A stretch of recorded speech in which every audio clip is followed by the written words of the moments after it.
Salut, c'est Jean-Marc. Aujourd'hui, on va essayer de répondre à cette question. Quand placer tes compétitions préparatoires par rapport à ton objectif principal? C'est une question qui revient régulièrement, qui trotte dans la tête des runners. Très souvent, pour ceux qui préparent bien sûr une compétition, que ce soit un 10 km, un semi, un marathon, et bien sûr les trails.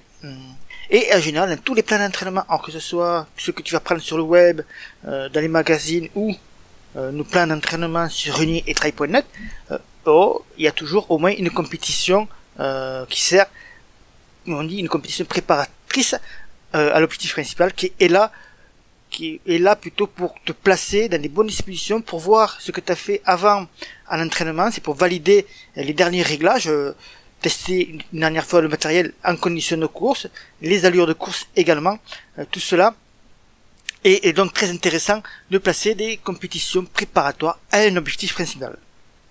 C'est pour ça que dans un premier temps, tu ne dois pas perdre de vue à quoi servent ces compétitions préparatoires. La compétition préparatoire est donc courue durant la phase d'entraînement. Elle ne constitue donc pas nécessairement un objectif de performance, mais elle va te servir, comme je te disais, de référence pour valider les acquis des semaines précédentes et vérifier aussi que l'allure de ton objectif principal, notamment si tu es sur route, est la bonne. Alors oui, je sais que si tu as l'esprit compétiteur, il est difficile de respecter parfois l'allure cible, très souvent même. Par exemple, sur semi, moi j'ai toujours été trop rapide par rapport à l'allure cible pour un marathon. Mais tu ne dois pas oublier ceci, même si c'est souvent dur de retenir les chevaux. Lorsque tu programmes une compétition préparatoire, elle doit se faire à l'allure de ton objectif principal ou se rapprocher le plus longtemps possible sur la distance la plus longue de cette épreuve. Donc au moins sur la majorité de l'épreuve. Elle te permet aussi d'entretenir une motivation qui peut parfois chuter après plusieurs mois de préparation. Car mettre un dos star, voir un chrono défiler, gérer la présence des autres participants, ça apporte de la nouveauté à ton cerveau et il aime ça. Elle te sert aussi de répétition avant l'objectif. Je t'ai dit tout à l'heure, elle te permet de te mettre en condition réelle, de tirer pratiquement à barre réelle, ou plutôt à blanc, et tu pourras toujours après faire des ajustements pour le jour J, pour le jour de ton objectif principal. Tu vas pouvoir régler ta logistique, ton type d'échauffement, la gestion des ravitaillements, le test de grandeur nature bien sûr pour ton matos, la gestion du stress. Maintenant que tu as compris l'intérêt de ces compétitions préparatoires, arrive donc la fameuse question, quand les placer dans ton plan d'entraînement? Les épreuves préparatoires à une compétition sont traditionnellement courues sur des distances inférieures de moitié à l'objectif principal. En trail, c'est la même chose, sauf que tu pourras ajouter une variante à prendre en compte. Il te faut essayer aussi d'avoir un terrain de jeu qui se rapproche de l'épreuve du jour J, autant sur les dénivelés que sur le type de surface. Tu dois également les placer assez tôt, mais pas trop tard non plus, pour avoir une bonne récupération derrière. Et que cette dernière, la récupération, soit suffisante pour te permettre de courir l'objectif principal dans un état de fraîcheur optimal. Voilà donc les tendances qui se détachent et qui font consensus auprès de tous les entraîneurs. Pour bien placer tes compétitions préparatoires, si tu souhaites faire un 5 km en vue, un 5 km donc préparatoire, en vue d'un 10 km, c'est entre 2 et 4 semaines avant l'objectif. Si tu inscris un 10 km à ton calendrier pour préparer un semi-marathon, 3 à 4 semaines avant l'objectif, c'est l'idéal. Enfin, si tu prévois un semi-marathon en guise de préparation à un marathon, c'est 4 à 8 semaines avant le jour J.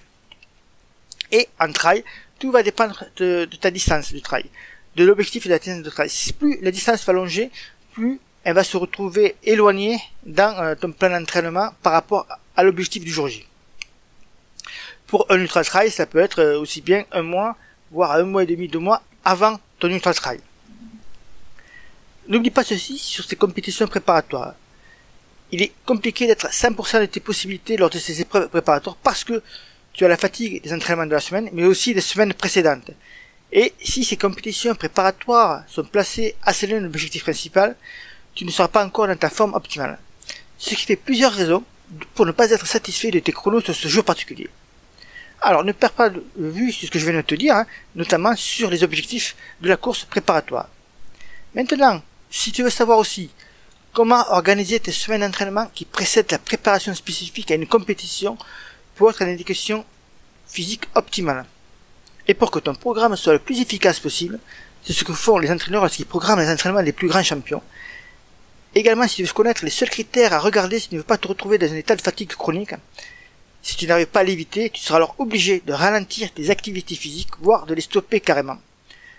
le burn-out est connu pour les employés et salariés, mais le burn-out sportif est aussi une réalité.